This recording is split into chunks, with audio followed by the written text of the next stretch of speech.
વડોદરામાં ગઈકાલે તથ્ય પટેલ જેવી ઘટના બનતા રહી ગઈ હોય એવું કહી શકાય. અહીં શહેરમાં તંત્રના નિર્દેશો છતાં પણ રફતારના રાક્ષસો બેફામ છે એવું વધુ એકવાર સામે આવ્યું છે.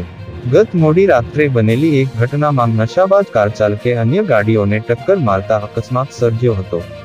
આ ઘટના વડોદરાના વાસણા રોડ પર બની હતી. આ અકસ્માતની ઘટનાના પગલે નાની બાળકીઓને પણ ઈજા પહોંચી હોવાનું સામે આવ્યું છે.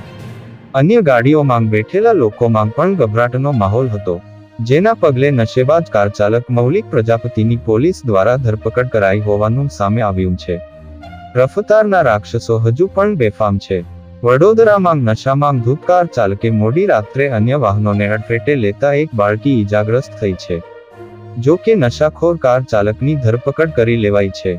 ગત મોડી રાત્રે વાસણા રોડ ખાતે નશામાં ધૂત કાર ચાલકે સ્ટીયરિંગ પરનો કાબુ ગુમાવતા અન્ય 2 થી 3 કારને અડફેટે લીધી હતી, જેમાં એક બાળકીને માથામાં ભાગે ઈજાઓ થઈ છે અને અન્ય વાહનોને નુકસાન થયું છે.